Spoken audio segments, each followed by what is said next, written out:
Uma boa tarde a todos. E aqui estamos mais uma vez reunidos com o objetivo de estudar o Evangelho de Jesus, a Boa Nova.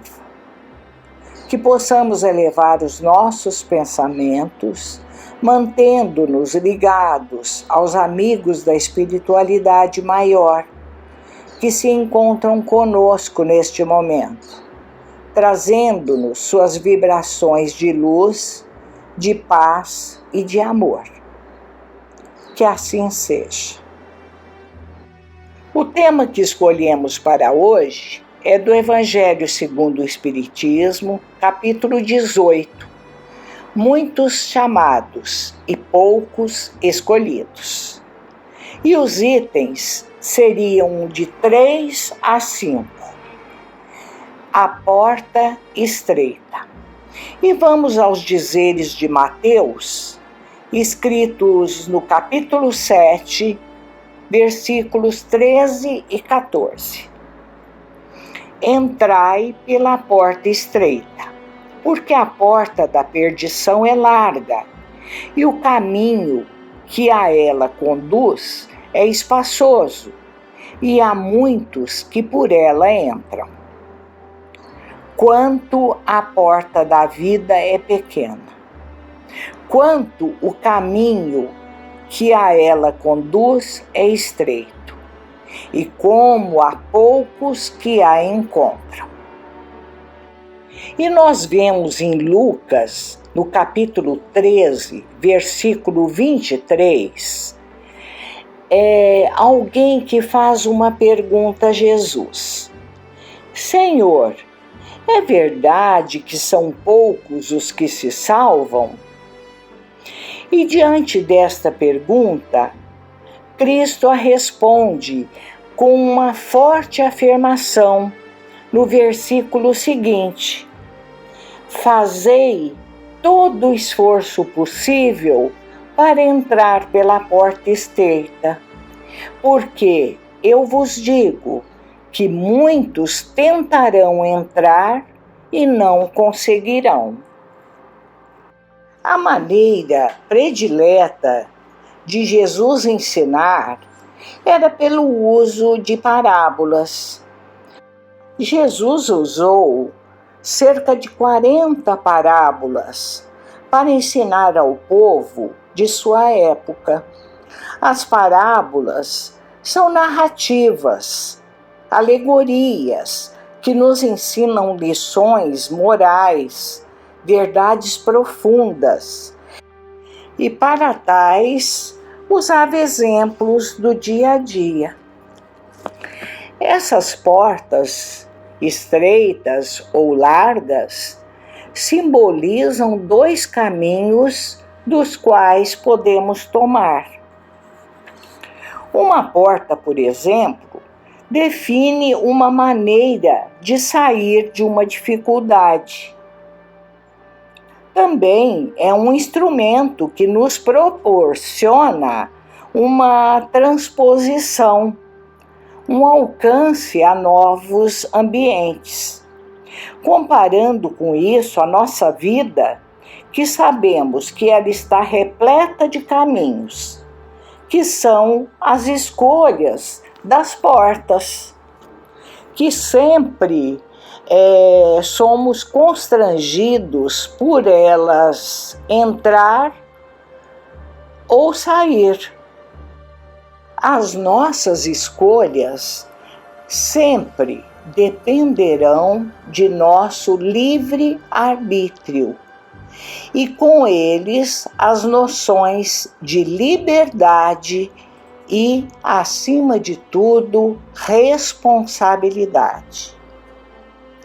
A porta larga, em geral, representa tudo aquilo que desvia de nossas ações com fins mais elevados da vida e dos compromissos que assumimos até antes mesmo de nossa reencarnação. Por exemplo, vícios materiais e morais, festas mundanas, prazeres, sexo desenfreado, enganar aos outros para auferir lucros financeiros.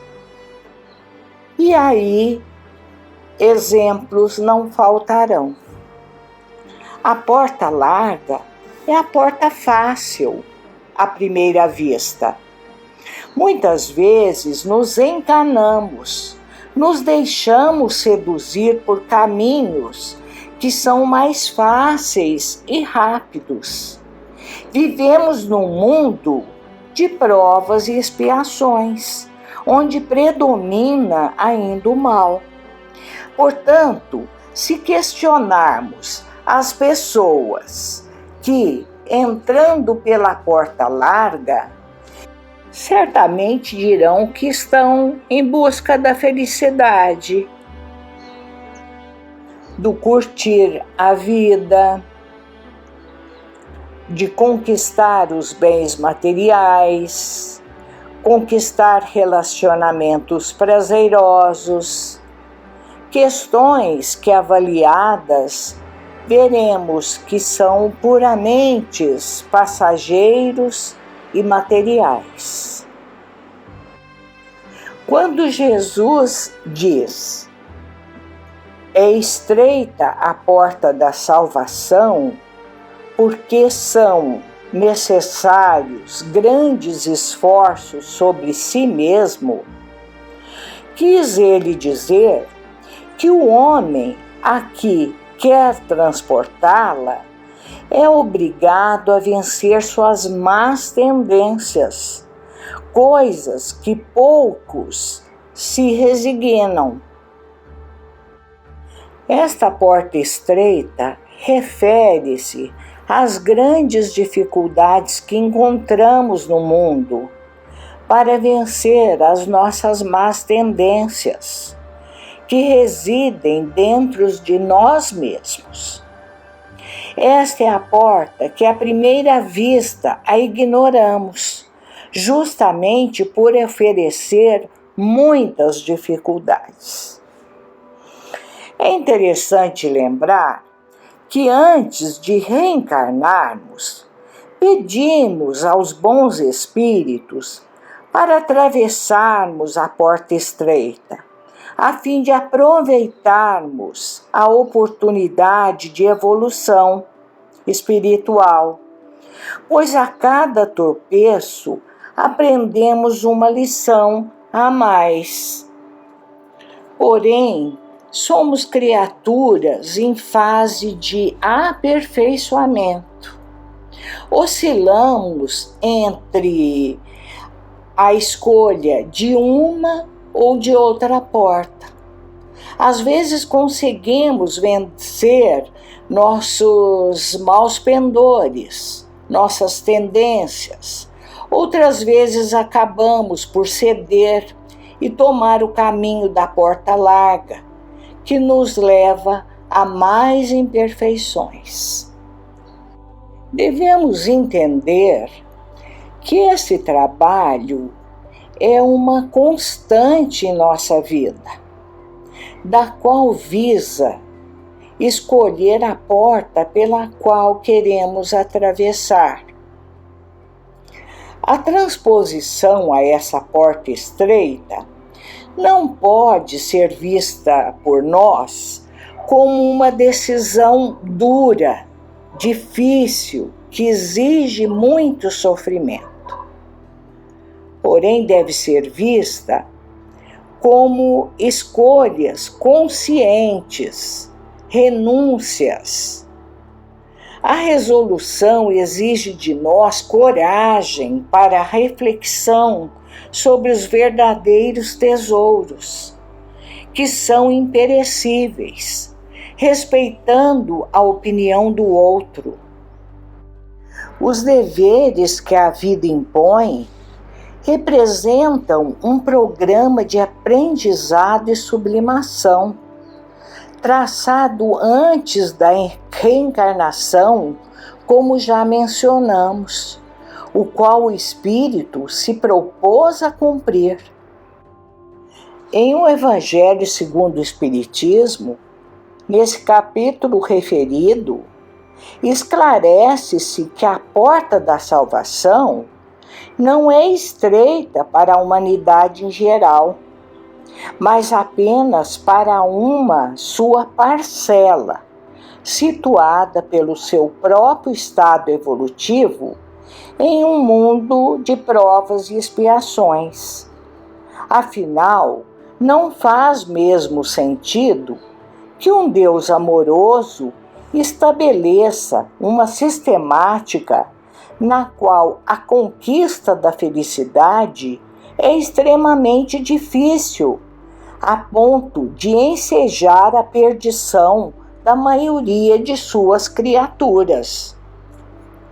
Deus rege o universo com bases em leis perfeitas, plenas de justiça e misericórdia, voltadas a realizar a felicidade do homem. Elas lhes indicam o que deve fazer ou deixar de fazer. E ele só é infeliz quando dessas leis se afasta.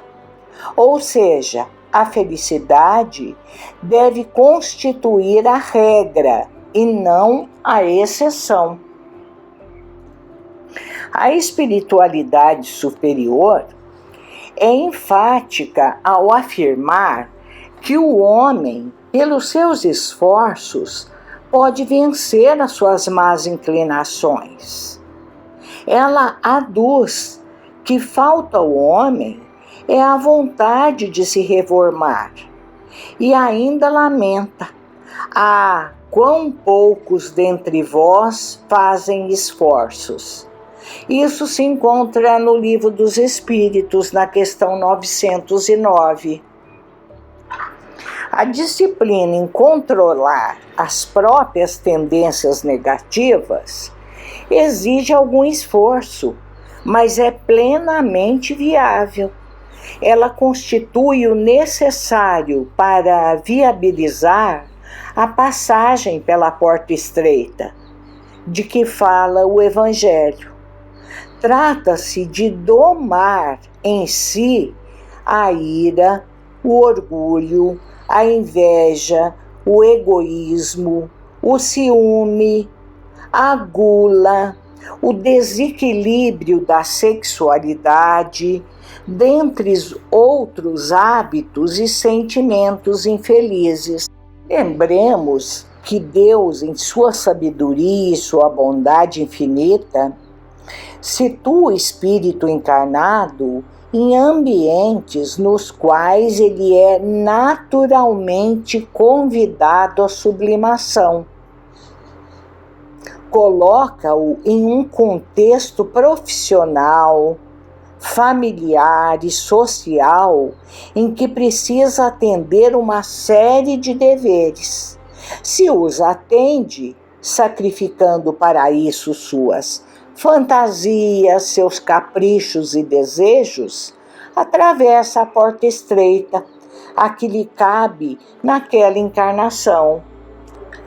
O que é necessário e urgente para nós é que nos empenhemos em ser um profissional honesto, competente, um pai ou mãe presente e dedicado, um filho respeitoso e obediente, um aluno estudioso, um irmão compreensível, um esposo fiel e afetuoso, enfim, um cidadão honesto. Assim nós terminamos com os dizeres de Chico Xavier. Sei o que devo ser e ainda não sou, mas rendo graças a Deus por estar trabalhando, embora lentamente, por dentro de mim próprio, para chegar um dia a ser o que devo ser. E que seja esse o nosso propósito, trabalhando e conquistando a cada dia um passinho a mais perante a nossa evolução espiritual. Muito obrigada e que Jesus nos abençoe e nos fortaleça. Muita paz.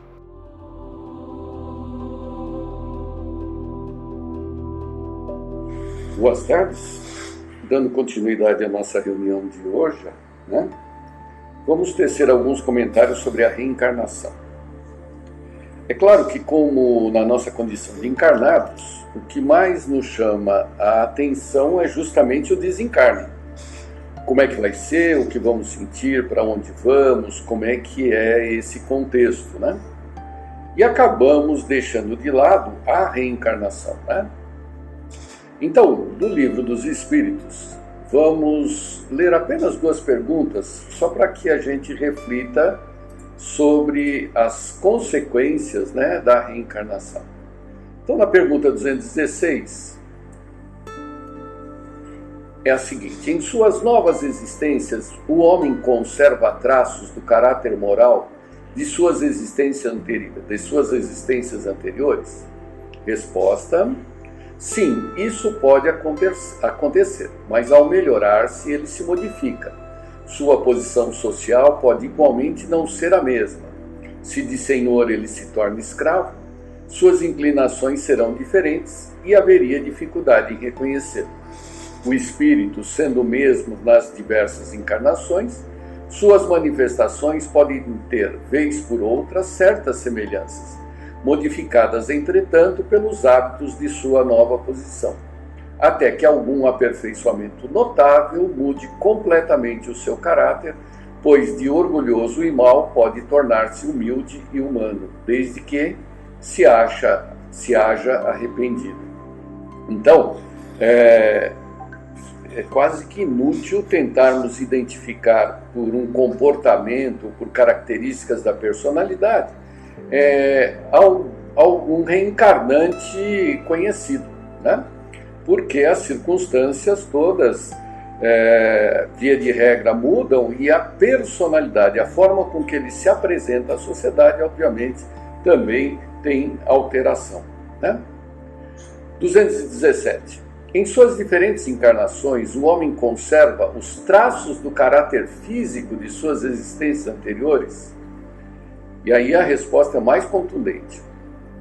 O corpo é destruído e o novo não tem nenhuma relação com o antigo.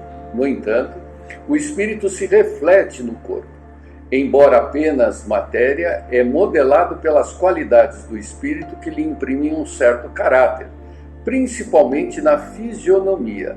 Essa é a razão porque, em geral, se diz que os olhos são o espelho da alma, isto é, o semblante reflete mais particularmente a alma.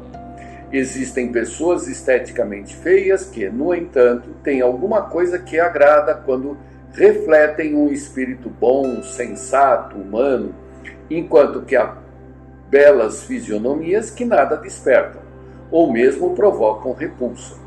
Poder-se-ia acreditar que somente corpos perfeitos revestem espíritos adiantados. Entretanto, não se encontram todos os dias homens de bem sob uma aparência disforme? Sem possuir uma semelhança pronunciada, a similitude dos gostos e das tendências pode dar, portanto, o que chamamos um ar familiar. Ao corpo que reveste a alma em uma nova encarnação, não tendo necessariamente relação com o anterior, pois pode provir de origem diferente, seria absurdo supor-se uma sucessão de existências ligadas por uma semelhança apenas circunstancial. Não obstante, as qualidades do espírito modificam, frequentemente, os órgãos que servem às suas manifestações, imprimindo na fisionomia e mesmo no conjunto das maneiras um cunho característico. É assim que, sob o envoltório mais humilde, pode-se encontrar a expressão da grandeza e da dignidade, enquanto que, sob o hábito do grande senhor, vêem-se por vezes baixeza e ignomia. Certas pessoas, provenientes da mais ínfima posição, adquirem, sem esforço, os hábitos e as maneiras da alta sociedade, parecendo reencontrar-se o seu elemento, enquanto outras, malgrado seu nascimento e sua educação, estão sempre deslocadas. Como explicar esse fato de forma, senão com um reflexo do que foi o espírito? Aqui, veja, o que ele chama de fisionomia é expressão, né? Então, em termos de modernos, contemporâneos, nós podemos dizer o seguinte, né? Assim como um computador tem um hardware, que são os equipamentos, as peças, o teclado, né? Tem o software, que é o que faz ele funcionar. Da mesma forma, nós podemos imaginar o corpo assim, né? O nosso corpo físico, plástico, é o hardware. E o software é o espírito, é aquele que dá o funcionamento, a expressão. Então, o espírito, né? O software, ele não modifica o hardware, porém, ele dá mais funcionalidade, mais até uma simpatia de relacionamento, mas ele não muda, né? Não é o corpo não tem correlação com a evolução do espírito no sentido de aparência. Aliás, Lombroso já tentou, ficou famoso justamente porque era uma pesquisa que não deu certo, né? Que era associar os traços físicos dos criminosos como sendo determinante do seu comportamento. Em outras palavras, se olhar para a cara de alguém e falar, ele tem cara de criminoso. Isso é um absurdo, porque os traços físicos não denotam o tipo de espírito que lá está habitando. E vamos aproveitar para falar também agora dos Missionários da Luz, no capítulo 13, né? Obra de André Luiz, psicografada pelo Chico, em que ele fala da reencarnação propriamente dita. Mas aqui nós estamos falando do ato da reencarnação. Esse capítulo 13, ele é bem extenso, né? E ele é rico em conceitos e definições. Mas aqui o que nós vamos destacar agora é o ato da reencarnação, o momento da reencarnação, tal qual o momento do desencarne em outras circunstâncias já estudadas, né? Então, começando o capítulo, eu vou destacar apenas alguns trechos e vou colocar como referência para aqueles que queiram ter ciência de todo esse capítulo. É longo, demorado, mas vale a pena a gente estudar. Vamos usar alguns outros trechos em outras oportunidades sobre outros temas. Reencarnação. André Luiz fala: sentindo-me ditoso e emocionado quando Alexandre me convidou a visitar, em companhia dele, o ambiente doméstico de Adelino e Raquel, onde se verificaria a reencarnação de Segismundo. Profundo contentamento extravasava-me do espírito, porquanto era a primeira vez que eu iria tomar conhecimento direto com o fenômeno reencarnacionista. Desde os primeiros tempos de estudo no campo da medicina, fascinavam-me as leis biogenéticas. Entretanto, nunca me fora dado intensificar observações e especializar experiências. Na colônia espiritual a que me conduziram, a providência de Deus e a generosa intercessão dos amigos, muitas vezes recebera lições referentemente ao assunto. Todavia, até então, nunca vira de mais perto o processo de imersão da entidade desencarnada no campo da matéria densa. Pois bem, então, Segismundo era um conhecido já do nosso lar, que se envolveu numa trama amorosa, estou resumindo toda a história, né? Uma trama amorosa, e que agora reencarnaria, né? Tendo como pais justamente estas personagens que participaram desse trágico desfecho na última vida, de forma que ele tirou a vida de quem agora se tornaria seu pai, né? Tudo por conta da disputa com a quem agora seria a sua mãe, será ou é a sua mãe, né? Vou pular bastante coisas aqui e só vou destacar uma coisa, que o próprio Alexandre coloca. Não é necessária a nossa presença no ato da união celular. Então, os espíritos não estão necessariamente no momento do ato da união celular, consequentemente da relação sexual, né, presente naquele instante. E sim, eles se apresentam depois de algum tempo, depois de algumas horas. Semelhantes momentos do tálamo conjugal são sublimes e invioláveis, nos lares em bases retas. Você sabe que a fecundação do óvulo materno somente se verifica algumas horas depois da união genesiaca. Pois bem, então há todo um processo muito extenso de convencimento, tanto do futuro pai quanto do próprio Segismundo, numa tentativa de fazer uma aproximação entre ambos, para que eles possam dar chance a esse evento, né? E aí surgem os espíritos construtores, né? Juntamente com Alexandre, que é o mentor, e o André Luiz, e aí começa efetivamente a junção do espírito ao novo corpo. Os espíritos construtores começaram um trabalho de magnetização do corpo perispirítico, no qual eram amplamente secundados pelo esforço do abnegado orientador, que se mantinha dedicado e firme em todos os campos de serviço. Sem que me possa fazer compreendido de pronto pelo leitor comum, devo dizer que alguma coisa da forma do Segismundo estava sendo eliminada. Quase que imperceptivelmente, à medida que se intensificavam as operações magnéticas, tornava-se ele pálido, mais pálido. Seu olhar parecia penetrar outros domínios. Tornava-se vago, menos lúcido. A certa altura, Alexandre falou-me com autoridade. Segismundo, ajude-nos. Mantenha clareza de propósitos e pensamento firme. Tive a impressão de que o reencarnante se esforçava por obedecer. Então vai ficar claro aqui que para a reencarnação também o espírito participa de uma forma ativa, não é uma passividade plena, né?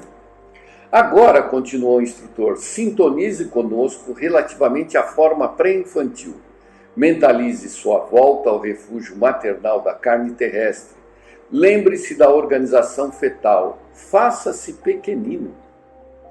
Imagine sua necessidade de tornar a ser criança para aprender a ser homem. Compreendi que o interessado precisava oferecer o maior coeficiente de cooperação individual para o êxito amplo. Surpreendido, reconheci que ao influxo magnético de Alexandre e dos construtores espirituais, a forma perispiritual de Segismundo tornava-se reduzida. Então ele vai ficando mais plástico, mais flexível e mais reduzido. A operação não foi curta nem simples. Identificava o esforço geral para que se efetuasse a redução necessária. Segismundo parecia cada vez menos consciente. Não nos fixava com a mesma lucidez e suas respostas às nossas perguntas afetuosas não se revelavam completas. Por fim, com grande assombro meu, verifiquei que a forma de nosso amigo assemelhava-se à de uma criança. O fenômeno espantava-me e não pude conter as interrogações que me represavam no íntimo. Observando que Alexandre e os construtores se dispunham a alguns minutos de intervalo, antes da penetração na câmara conjugal, acerquei-me do prestimoso orientador que me percebeu num relance a curiosidade. E aí, André Luiz estabelece um diálogo com Alexandre para que ele explique por que desta redução, como é que esta redução acontece. Eu vou adiantar um pouquinho. Comentário de Alexandre. Os processos de reencarnação, tanto quanto os da morte física, diferem ao infinito, não existindo, segundo cremos, dois absolutamente iguais. As facilidades e obstáculos estão subordinados a fatores numerosos, muitas vezes relativos ao estado consciencial dos próprios interessados, no regresso à crosta ou na libertação dos veículos carnais. Em seguida, Alexandre convidou os construtores a examinarem os mapas cromossômicos em companhia dele, junto de Herculano. Acompanhei o trabalho com interesse, embora absolutamente desprovido de competência para ajuizar com precisão relativamente aos caprichosos desenhos sob nosso olhar. Então, nesse caso, na reencarnação, existia toda uma planta do que seria o corpo de Segismundo.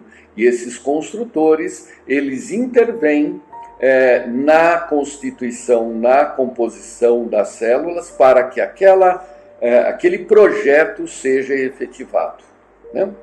E aí entra a intervenção de Raquel, que é a mãe, né? E após um diálogo estabelecido entre Alexandre e a Raquel, a mãe, né, a futura mãe, termina, eu vou destacar a seguinte frase, o seguinte texto por ela: boníssimo amigo, se é possível, desejaria receber meu novo filho de joelhos.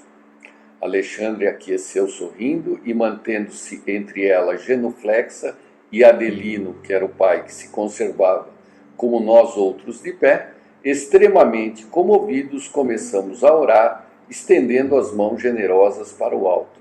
E é nesse momento que é feita uma longa prece e que vale a pena a gente estudar posteriormente, que preterei no momento pelo tempo, né?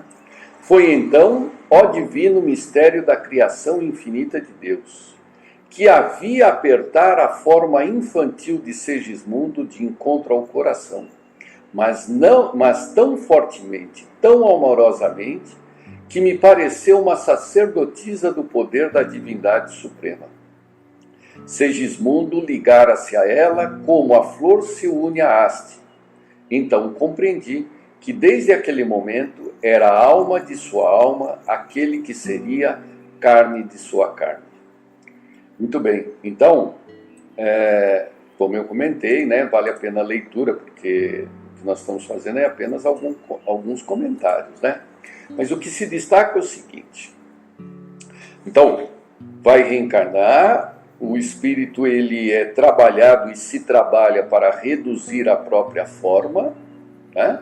Ele reduz inclusive suas dimensões para ser jungido àquela célula primeira que dará partida para o desenvolvimento de um corpo já projetado, programado, em função das necessidades reencarnatórias. Então, o reencarne é algo muito importante, obviamente, né? E ele, e nesse momento há uma intervenção divina, de Deus diretamente, porque os próprios espíritos construtores, eles só manipulam essas ferramentas por vontade de Deus, tá? Então, com isso, nós concluímos duas coisas. Há dois momentos, é claro que temos que estar em comunhão com Deus o tempo todo, obviamente, mas há dois momentos cruciais, né, dos quais todos nós vamos passar, que é o momento do desencarne e o momento do reencarne. São duas passagens, né? De nada adianta, vamos falar do desencarne, de nada adianta eu ter um rol, né, centenas, milhares de amigos na espiritualidade me aguardando lá, né, se eu não estabelecer conscientemente uma ligação direta com Deus, porque esta passagem implica numa religação personalíssima, né? É direto com o Pai, Eu tenho que ter uma conversa direta com Ele, né? E na medida do possível também nós temos que intensificar isso no reencarne. Ao longo da vida, as pessoas e a nossa volta passam muitas vezes a ter mais influências do que Deus. Então, diríamos assim, nos dispersamos nossa atenção entre o que é colateral, o que é relacional, o que é tangível, o que me toca. E com isso, é claro, né, nós desenvolvemos inteligência, moral, etc. Mas isso tudo é em relação às coisas e às pessoas. Mas, né, algo que temos que estabelecer como hábito é essa ligação contínua e principalmente intensa nesses dois momentos de mudança de quadro existencial. Que possamos aproveitar desse pequeno comentário para que a gente se volte à própria bibliografia original e estabeleça uma leitura um pouco mais aprofundada para que despertem outros conhecimentos de dentro de nós. Aproveitando essa oportunidade, vamos elevar os pensamentos a Deus e fazer a prece que Jesus nos ensinou. Pai nosso que estás nos céus, santificado seja o teu nome, venha a nós o teu reino, seja feita a tua vontade, assim na terra como nos céus. Pão nosso de cada dia nos dai hoje e sempre. Perdoa, Senhor, as nossas dívidas, assim como perdoarmos aos nossos devedores. Não nos deixeis cair em novas tentações, mas livra-nos do mal que existe dentro de nós mesmos, porque é teu reino, o poder, a glória, a justiça, a esperança e o amor para todos sempre. Que assim seja. Boa semana a todos.